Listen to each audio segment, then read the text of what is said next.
I want to work for ESPN one day because my entire life revolves around sports. When I get to college, I'm probably going to run track again. I want to be an accountant. I'm just a regular 21-year-old girl. That's all I want to do.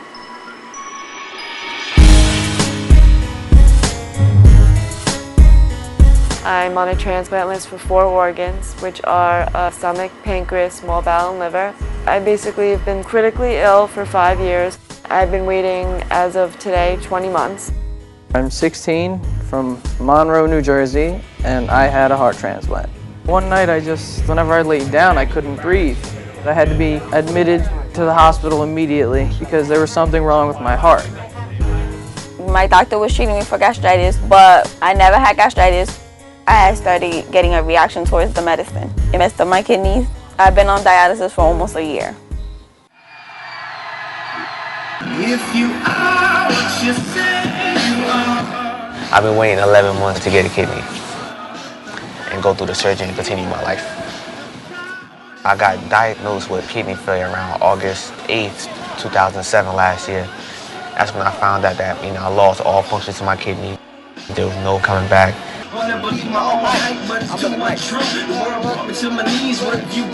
I was so healthy and playing football, didn't feel sick, went for a checkup. Next day I'm in the hospital, so understanding why it happens in someone like me and not to other people who abuse the privileges of their kidneys, so that's the hardest for me. I didn't know what was going on. I was confused why I was in the hospital because I had never been hospitalized like that before. You're sitting in a waiting room waiting for, the doctor's like, half an hour, 45 minutes. Until your doctor comes in and goes, can I talk to you in the hallway? I think it was New Year's Eve. They tried to implant the defibrillator. And he said, Ryan went to cardiac arrest. He's in surgery now. You just can't even imagine. To hear those words out of a doctor's mouth that your son may need a heart transplant, went outside and cried, held each other up. Neither one of us left because you just sit there again and you just look at your child laying there, helpless.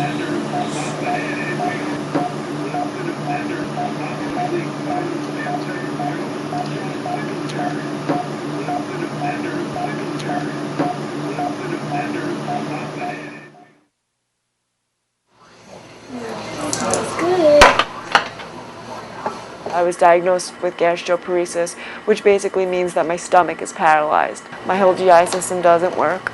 I think it was hard for everyone to eat when I couldn't, so I think I turned it the other way by cooking to make everyone feel more comfortable. I can drink juice and it'll just sit in my stomach. The motility is so bad that it goes the other way, so it comes back up into my stomach and I'll get nauseous. Months, days, weeks, my intestines go into knots. They just stop functioning. So Zofran medication for nausea? I'm in pain 24/7. Complete abdominal pain, the whole region, side to side. It stems around the back. I always describe it as kind of a pain that is twisting and turning. Sometimes you can't even breathe how bad it hurts, to the point where sometimes I have fainted. You don't know how much you use your abdominal muscles until they hurt, until you can't use them, and I'm hoping that the transplant will take care of this pain. I'm gonna have a transplant party instead of a C16 because a C16 is gonna be too much commotion. And a transplant party, like people know that I actually got my transplant. They don't gotta feel sorry for me no more. Dr. Roberti has said that I'm supposed to get it by August. The latest is August. At certain points, I thought I wasn't getting on. Like, I had reached such a low, the lowest of lows, mentally and physically. I didn't have confidence in anything. I'd lay in bed, they'd move me to a chair. I'd go back in bed, I'd go back to the chair. Like, there wasn't much for me to do to keep myself positive. He woke up at 5 o'clock in the morning, depressed. I'm ripping the bivads out. I want to die. I'm like, we need a psychologist now. My parents did everything they could to keep me positive, but all I kept saying is I'm never getting a heart, it's never gonna come. It's a tremendous unknown. Will they be one of the lucky ones who has received a transplant? And if so, then coming to terms with the fact that somebody has died and has given them this wonderful gift. Basically, dialysis just gives you back a little bit of what your kidney used to do before. When they get filtered in, it comes out my blood clean with no toxins and no water, no extra water, and it comes back to me clean. That process takes about 3.5 hours. I come to dialysis 3 times a week. What's it like waiting for an organ? If I sit there and think about it, I'm going to start becoming worried about it. And so I just let it take its own course. Whatever happens, happens. I get the call today, then I'm going in. If I don't, then another day is to happen. It's always another day for me to get a call. The other ones are more sturdy. I have my lollipop usually when they eat, which is my painkiller. Then I just sit there and we all say bon appetit or like cheers. Cheers, Chris. Cheers. But I try to always kind of do it around the time that they eat, so at least it's something I'm enjoying with them. I can drink Kool-Aid Jammers because I can't have any sugar, carbohydrates, nothing. Everything bothers me. Okay, basically, this is my G-tube. This is my ileostomy that's hooked up onto a bag. The ileostomy goes straight into my intestine. That's just to relieve the pressure. And my stomach, I drink juice every now and then, and that tends to really sit there and not do anything. So I just open it up, and there it is, just bile. I can breathe again. TPN stands for Total Parental Nutrition, and basically it is a bag of IV fluid that is everything that all the nutrients that I need for tomorrow, technically. Living off of a bag of nutrition was very mentally disturbing to me. I absolutely had a very difficult time with it.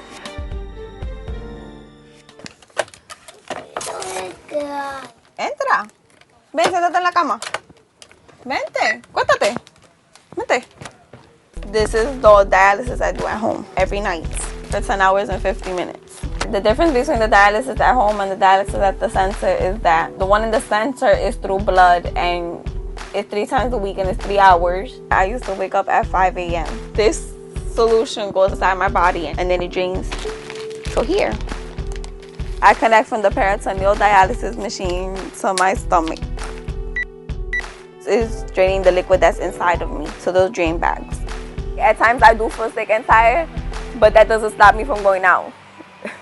Being a teenager, you were invincible. Nothing can go through you. You feel like you have the world at your feet, literally. And then you come to our office and you're told that you have kidney disease, that it cannot be treated any further, and you will be dependent on a dialysis to stay alive. I wanted to switch to the at-home dialysis, thinking that it was more freedom, and it's not.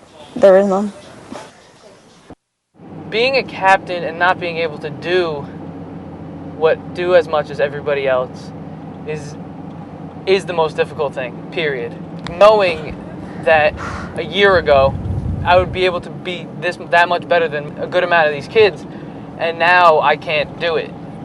You alright, bro? I'm so tired. It's really frustrating. I set a goal for myself, and it's basically just to be able to play at least 10 minutes consistently without being too tired. And the first game is a couple days after school starts.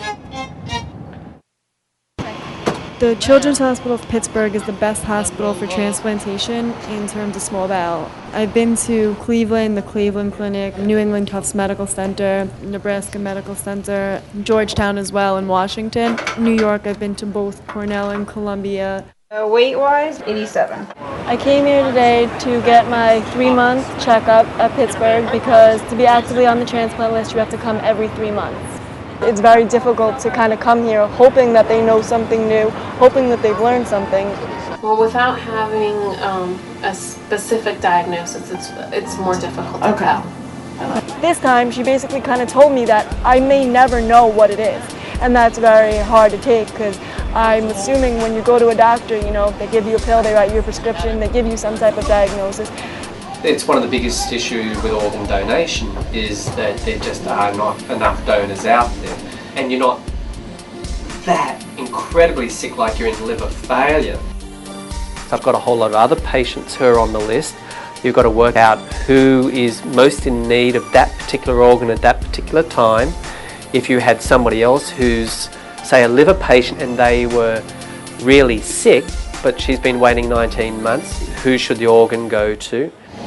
Well, my head is really just spinning right now, you know, just from genetics to here.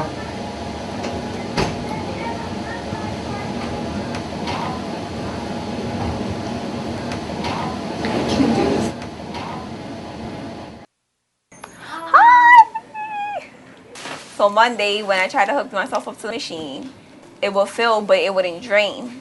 So they said it's probably something wrong with the catheter. I started getting dizzy and I threw up blood and my back started hurting. And the doctor said to come to the ER. And now I want to leave and now they don't want me to leave. I'm gonna just try to flush your catheter to open it up a little bit, okay, and see. If it doesn't work, it doesn't work. I really don't think it will, but we're gonna try.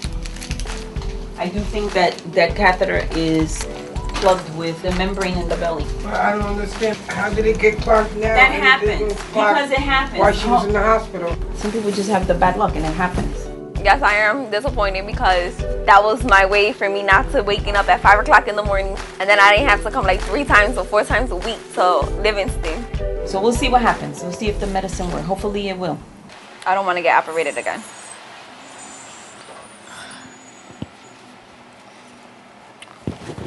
I'm already fighting that. I want to go home already.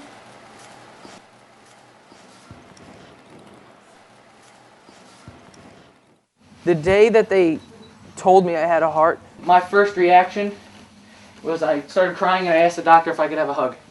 And I jumped up and I gave him a hug. I was not an organ donor before. I am one now. I never even thought about it. I think a lot of people are afraid that they won't look good in the coffin. I mean, you don't know how many people that I hand out pamphlets to and they say, oh, I can't, my family member can't have an open casket if, they remove their eyes. And I'm like, yes, they can. They will make you look presentable. Every religion is okay with organ donation. On the back of the license, everyone used to read it. Myself. You read it, oh yeah, will I, think about it, you let it go. You don't know it until it hits home, until it hit close to home. You don't realize it. There are so many people that are suffering, and there's so many more people that can help them. And they just don't. My brother, he was at school at the time, so he had a hard time getting up there as much, but he got up there whenever he could. It was my birthday, and he was in the hospital. It was the first time he ever really said like how much he loved me, and he wrote it in my card, and he couldn't write properly, so it was all scribbly, and I just held everything in, and then I just told him about the tattoo. Once I told him, he just started crying, and then I started crying. It made me realize that we were closer than I thought. It really got to me because, that's permanent, Obviously, the expenses are enormous. The 2-month stay in the different rooms was approximately $1.5 million. 1 month of Kristen's meds, pain meds, 1 month is $22,000. 1 month. Because there was a problem with the insurance company, they didn't want to pay for it. And I went down and I slapped my credit card on the counter. Frankly, I didn't care. I would have sold every asset that I owned, but that's what it took to make sure that he was better. Yeah, I got a phone call I think 4 or 5 in the morning from Dr. Roberti saying she had a kidney if I wanted to take it. And I turned it down and said no. And the reason I said no, because, I always knew I was going to get the phone call to get a kidney. I was going to have to go into surgery. But when you actually get the phone call, it's surprising, it shocked me. I felt scared and nervous about the whole surgery. So, I told him no.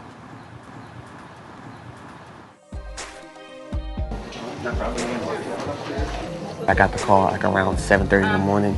I was still sleeping. She started to say, we have a kidney. Would you want to come in? And I said yes. only God, if there wasn't a father. If you never believe in a God, I did believe in one during Tristan time. Because when he first started, we thought we were going to lose him. How's this kidney going to change your life? It's going to help me become, help me further on what I want to do when I get to college. I won't have no limitations. Like I have to go dialysis. I'll just have to just maintain and take my tablets every day. And tell us again how you feel about going into surgery. I am pretty excited. I think they told me around 8 o'clock was when I was going to go into surgery. It's got like an hour. You got an hour to go? To be able to see his big, beautiful smile for the first time and know that he'd been saved. I mean, that this angel delivered this gift to us. Stay strong, man. Stay strong. All right. Good man. All I remember is my parents leaving me at the elevator. It went by so quick. That surgery, for me at least, I know for my family, it was practically impossible. Finally, when the heart was implanted, it beat on its own. Hey, Doc, say that again. It is perfect. One beautiful.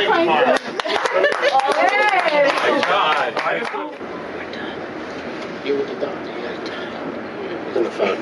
Happy birthday. With transplant patients, they say they now have 2 birthdays. You have your day you were born, and then you have your birthday when your new heart is transplanted. Birthday to you. The pain is just all right there by the staples. I can't barely move that right side of my body. But yeah. But I got the kidney though. I can start college and everything without no dialysis problems. Everyday life is so different now. Everything is put into perspective. You can't take life for granted. If I want to do something, I'm not going to question myself. You don't realize how short life can be until you go through something like I went through.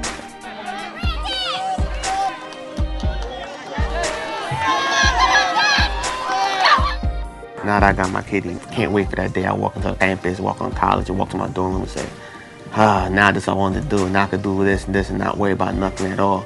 I have no more limitations on me. I'm able to eat more junk food. I feel way much stronger than I did before.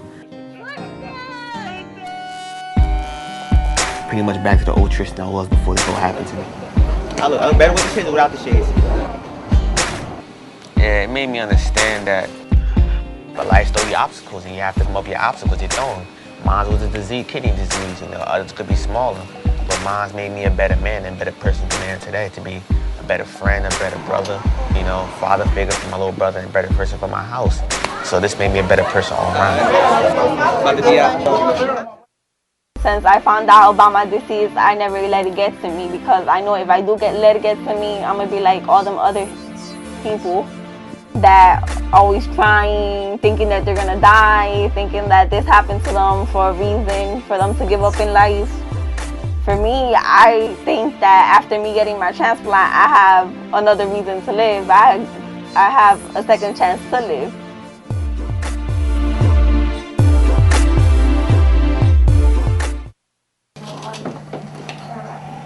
I feel like I've been waiting for so long, and that also puts worry in me. Like, when is it going to come? Am I going to be in that place where they say, Kristen, I'm sorry, you're too sick to be transplanted? Will that be me? Every day I hope that it's going to come.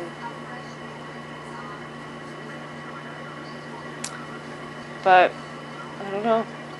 But I do know I didn't come this far to give up now, so.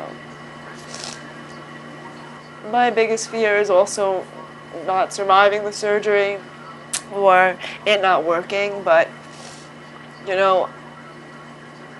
this life isn't a life to me, so at least I always think about it as, at least I went down kicking and fighting, screaming.